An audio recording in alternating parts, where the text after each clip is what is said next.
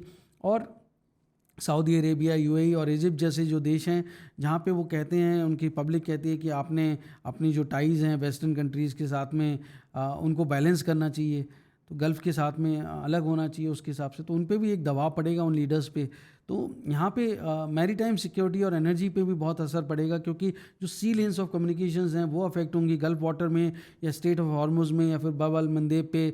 जिस तरह से अगर इस तरह का कोई दबाव हो रहा है तो वहाँ पे भी सप्लाई चेन तो अफेक्ट होगी, तो जो ऑयल और गैस का फ़्लो है, ग्लोबल ट्रेड है, वो अफेक्ट होगा।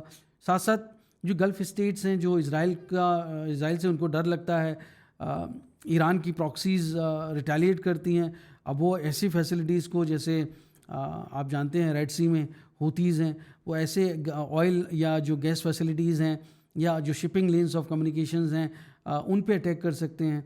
तो यहाँ से इससे जो ऑयल फ्यूल की प्राइसिंग है वो भी बढ़ेगी। तो ये इसके मिलिट्री प्रोपेगेंडा जो है वो हमास, हिजबुल्लाह, आइसिस हुतीज़, ये सब करेंगे और इससे वेस्टर्न इजरायली अग्रेशन को उनको कंटेन करने में तो कम मदद मिलेगी, लेकिन अपने मोटिव्स को साधने में उनको ज़्यादा मदद मिलेगी। तो अब देखिए स्ट्राइक से क्या है, फॉरेन फाइटर मोबिलाइजेशन होंगे। अब पाकिस्तान जैसे लोग जो देश हैं वो तो पूरे दुनिया भर में जिहादी भेजते रहते हैं। जैश ए मोहम्मद का काम यही है कि होजी का काम यही है, HUM का काम ये है तो कि वो जिहादियों को पूरी दुनिया भर में भेजते हैं, ख़ास करके जैश ए मोहम्मद, मौलाना मसूद अज़हर। तो इससे जिहादी मूवमेंट को, जिहादी रिक्रूटमेंट को, जो मुस्लिम मेजॉरिटी स्टेट्स पाकिस्तान जैसे हैं वहाँ पे इस तरह के जिहादियों की भर्ती शुरू हो जाएगी और वो भर्ती होने के बाद में वो इस तरह के देशों में भेजना शुरू कर देंगे, अरब ममालिक में भेजना शुरू कर देंगे, मुस्लिम ममालिकों में भेजना शुरू कर देंगे। कुछ स्टेट जो हैं वो पहले से अब्राहम अकॉर्ड की वजह से, जैसे UAE है, बहरीन है, मोरक्को है, मैंने बताया आपको, इसने अपने इजराइल के साथ संबंध अच्छे कर लिए अमेरिकी दबाव में। लेकिन अभी भी ईरान और सीरिया जैसे थोड़ा हार्डकोर हैं, वो अभी भी इजराइल के ख़िलाफ़ खड़े हैं। और जो गल्फ़ स्टेट्स हैं वो बहुत कॉशियस बैलेंसिंग अप्रोच लेती हैं US अलायंस की वजह से, क्योंकि उनको अपना ट्रेड और एनर्जी सिक्योरिटी कर चाहिए, उनका माल बेचना है भैया। तो अब इस वजह से जो अरब इस्लामिक एक्स्ट्राऑर्डिनरी समिट है, इसमें रिजल्ट क्या निकलेगा, ये सबसे बड़ा सवाल है। तो अगर हम डिप्लोमेटिक फ्रंट पे देखें तो एक जॉइंट रेजोल्यूशन आएगी जिसमें इजराइल को कंडेम करेंगे। UN सिक्योरिटी काउंसिल की एक बार फिर से इमरजेंसी सेशन बुला सकते हैं, एक बार तो हो ही गया, अब इंटरनेशनल इन्वेस्टिगेशन के लिए वो पुश कर सकते हैं। वेस्टर्न अलाइज जो हैं, US है, उनको कहें भैया इजराइल को काबू में रखो। इकोनॉमिक फ्रंट पे क्या होगा, पॉसिबिलिटी है कि भाई ट्रेड और एनर्जी लेवरेज जो है वो गैस और ऑयल को सप्लाई बंद कर दें, कम कर दें। हालांकि ऐसा होगा नहीं, क्योंकि 1973 का जो एम्बार्गो था, ऑयल शॉक, वैसा होने वाला नहीं है, क्योंकि ये बहुत डिविजिव और रिस्की होगा उनके लिए, खुद के लिए। और पॉलिटिकल फ्रंट पे क्या होगा, तो पॉलिटिकल फ्रंट पे पैलेस्टीनियन इशू को फिर से रिवाइव करने की वर्ल्ड स्टेज पे कोशिश होगी। कतर जो है वो उस पर दबाव बनेगा कि होस्ट लीडर्स जो हैं, हमास जो लीडर्स हैं, उनको वो होस्ट करे, बहुत केयरफुल रहे होस्ट करते वक्त। तो ऐसे में जो इजराइल के साथ में अरब देशों की जो रिश्ते थे, जो नॉर्मलाइजेशन की तरफ बढ़ रहे थे, अब वो थोड़ा मुश्किल हो जाएगी उस प्रोसेस को। अब सिक्योरिटी फ्रंट की हम बात कर लें तो जॉइंट अरब डिफेंस कॉपरेशन, जैसा मैंने पहले कहा कि भाई एयर डिफेंस हमारा खुद का हो, GCC का वाइडर नेटवर्क, अरब ममालिक और इस्लामिक OIC कंट्रीज़ ये सब कोई साझा समझौता कर लें। मतलब हो सकता है साझी फंडिंग कोई एक ग्रुप बना लें। हो सकता है कि वो पैलेस्टीन को और ज़्यादा इनडायरेक्टली सपोर्ट करने लगे, ये भी एक पॉसिबिलिटी है। तो एक तरह से देखा जाए तो यूनिटी में ही डिसयूनिटी है। पहले भी कोशिशें की गई हैं कि पुश करें हम यूनिटी को, लेकिन यूनिटी हुई नहीं, क्योंकि ये बहुत बड़ा ग्रुप हैं और अलग अलग ग्रुप हैं। 22 और 57 देश आप लगाइए, कितने ममालिक हो गए, लगभग 100 के आसपास, मतलब आधी दुनिया आप समझ लीजिए। तो यहाँ पे इनकी प्रायोरिटीज़ बहुत अलग हैं। UAE, बहरीन, मोरक्को तो वो अब्राहम अकॉर्ड तोड़ना ही नहीं चाहते हैं। सऊदी अरेबिया बहुत कॉशियस है, मैंने आपको पहले ही बताया, वो इस्लामिक वर्ल्ड का अपने आप को लीडर प्रेजेंट करता है। ईरान अपने आप को प्रेजेंट करता है और ये सऊदी अरेबिया, उनको US की सिक्योरिटी गारंटीज़ हैं। तो ईरान सुन्नी ब्लॉक में कम है, उसका दखल है, शिया ब्लॉक में है, तो बहुत कम है पॉपुलेशन वाइज या कंट्री वाइज देखें तो अब यहाँ पे इस्लामिक कॉज की लीडरशिप का एक इशू तो है ही, और वो एक डिसयूनिटी का एक बहुत बड़ा कारण है। पाकिस्तान इसमें अपना पुआ सेकेगा, वो कहेगा जी हमारे पास ही परमाणु बम है, हम ही इजराइल को सबक सिखा सकते हैं, तो आप हमारे को सपोर्ट करिए। तो अगर ऐसा होगा और इस्लामिक कंट्रीज़ और अरब कंट्रीज़ अगर पाकिस्तान की इस झांसे में आ गए, तो फिर इजराइल जो है पाकिस्तान पे न्यूक्लियर ठिकानों पे फिर हमला करेगा, ओब्लिटरेशन करेगा, फिर अमेरिका की स्ट्रेटजी भी बदलेगी। और इससे अगर ऐसा हो गया कि अरब और इस्लामिक कंट्रीज़ जो हैं वो अगर पाकिस्तान को सपोर्ट करने लगे उसके न्यूक्लियर बम की वजह से, तो फिर भारत को एक नई स्ट्रेटजी अपनानी पड़ेगी। तो इससे बहुत ज़्यादा डायनेमिक्स चेंज हो जाएंगी। तो बहरहाल मुझे नहीं लगता नहीं कि पाकिस्तान को कोई घास भी इतना डालेगा, लेकिन हाँ ये तय है कि जैसा उन्होंने पास्ट में भी पैलेस्टीन कॉज के लिए इजराइल से लड़ाइयाँ लड़ी हैं, वॉर लड़ी है, तो ऐसा वो फिर से कर सकते हैं। वो जॉइंट ऑपरेशंस कर सकते हैं, जॉइंट ऑपरेशन ऑफेंसिव नहीं होगा तो जॉइंट डिफेंसिव ऑपरेशन कर सकते हैं। तो वो ऐसा पॉसिबिलिटी है। अगर ऐसा होगा तो फिर चाइना भी उनको साइड करेगा, क्योंकि वो ऑलरेडी हमास को और वो ऑलरेडी ईरान को सपोर्ट करता रहा है। तो एक तरह से जो गल्फ़ कंट्रीज़ है वहाँ पे तो हर देश में लगभग अमेरिका के बेसिस हैं, मिलिट्री बेसिस हैं, तो वो किस तरह से कन्फ्रंटेशन होगा ये तो बहुत बड़ा है, क्योंकि इज़राइल और अमेरिका की दोस्ती ये बहुत बड़ी दोस्ती है, रॉकीज से भी बड़ी है। और ये जो रेड सी से भी ज़्यादा, ये डेड सी से भी ज़्यादा खारी दोस्ती है। लोग मीठी की बात करें, मैं कहूँ इससे ज़्यादा खारापन नहीं है, तो ऐसी दोस्ती है, मतलब एक्सट्रीम लेवल की दोस्ती है। तो ये दोस्ती जो है गल्फ कंट्रीज़ के लिए वो तोड़ने वाले नहीं है किसी कीमत पे। तो अब क्या होने वाला है कि आउटकम क्या होगा समिट का, तो मुझे लगता है कि एक बड़ा जॉइंट कम्युनिकेशन आएगा, बड़ी ज़ोरदार तरीके से, पुरजोर तरीके से वो कंडेम करेंगे इज़राइल को, और पैलेस्टीनियन कॉज के लिए वो बात करेंगे, और अरब नेशंस की सिक्योरिटी और सोवरेनिटी की वो बात करेंगे। बड़े स्ट्रॉन्ग वर्डेड लेटर पे ये होगा। और हमें जो यूनाइटेड नेशंस को कहेंगे भैया आप इंटरवीन करो, ह्यूमन राइट्स को कहेंगे कि आप इन्वेस्टिगेट करो। और हालांकि इसमें कोई मेजर मिलिट्री इकोनॉमिक या कोई इस तरह का ऑफेंसिव इजराइल के खिलाफ नहीं होगा, ऐसा मुझे लगता है। क़तर सिंपैथी गेन करने की कोशिश कर रहा है और हमास से अपने आप को थोड़ा दूर रखने की कोशिश कर रहा है। ये पॉसिबिलिटीज़ तो आपको दिखती है। तो कतर ने एक तरह से दोनों तरफ से हमला झेला है। अभी आपको पता है कि ईरान पे जब हमला किया अमेरिका ने, अपने B-2 बॉम्बर भेजे, तो उसके बाद में ईरान ने फिर कतर पे हमला कर दिया, अल उदैद और दूसरी फैसिलिटीज़ पे हमला कर दिया। जून 2025 में ये सब घटनाएं हुई, आपको पता है। प्रेसिडेंट ट्रम्प कहते हैं कि उन्होंने ऑब्लिटरेट कर दिया ईरान की न्यूक्लियर फैसिलिटीज़ को, हमेशा के लिए ख़त्म हो गया। तो अब उसके बाद में ईरान ने जो मिसाइलें दागी अल उदैद एयरबेस पे, कतर पे, तो एक तो वो अटैक हो गया जिसको कतर के एयर डिफेंसेस ने रोका, वार्निंग दी, और ज़्यादा नुकसान हुआ, कोई जान माल की हानि नहीं हुई, लेकिन एक सिंबॉलिक स्ट्राइक तो थी। कम से कम ईरान ने ये तो कहा कि भैया तुम हम पे हमला करोगे तो हम भी तुम्हारे ऊपर मिसाइलों से हमला कर सकते हैं। अब वो मिसाइल लगे नहीं लगे वो बात अलग है। और कतर ने जो है इज़राइल के साथ में जो मीडिएशन का रोल कर रहा था, उसने उधर से भी हमला झेला। मतलब इधर तो ईरान ने मारा, उधर इज़राइल ने भी मार दिया कि मतलब आप एक तो भला करो और भले के बाद में हमला झेलो। तो ये दोनों तरफ से हमला बेचारे कतर ने झेला है। अब दुनिया कैसे लेगी इस पर? जो सीज़ फायर कराना चाह रहे थे, होस्टेज को रिलीज़ कराना चाह रहे थे कि भैया आप अपने 20 होस्टेज ले जाओ और बदले में जो है पैलेस्टीनियन प्रिजनर्स को दे जाओ, तो ऐसा सीज़ फायर हो जाए। तो अब इसे मौका मिल गया उन लोगों को जो ये चाहते नहीं थे, जिनको टैसिट अप्रूवल था कि भैया इजराइल जो कर रहा है, गाज़ा में हिट कर रहा है, ज़बरदस्त हिट कर रहा है, पूरा रबल में तब्दील कर रहा है, तो करते रहो। तो उन लोगों को इससे बहुत फ़ायदा हुआ है। ऐसे जो एक्टर्स हैं तो उनको इससे फ़ायदा होगा, लेकिन इससे शांति के लिए तो कुछ इससे मिलने वाला नहीं है कि हमास को टारगेट करके कतर में सोवरेनिटी आपने वायलेट करके, अगर आपको एक सीज़ फायर या पॉसिबिलिटी थी होस्टेज रिलीज़ होने की, उसको आपने, उस एफर्ट को आपने ब्लॉक करके शांति स्थापित की। ऐसा तो इजराइल ने नहीं किया है। तो ऐसे तो कुछ फ़ायदा होने वाला नहीं है इजराइल को।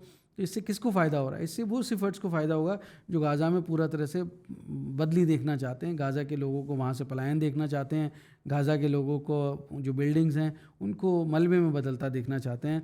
आप क्या चाहते हैं ज़रूर लिख के बताएं अपने कमेंट बॉक्स में। दुनिया के देश के किस हिस्से से आप देख रहे हैं ज़रूर लिख के मुझे बताएं। और क्या इज़राइल का ये एक सॉवरेन कंट्री पे हमला जायज़ है?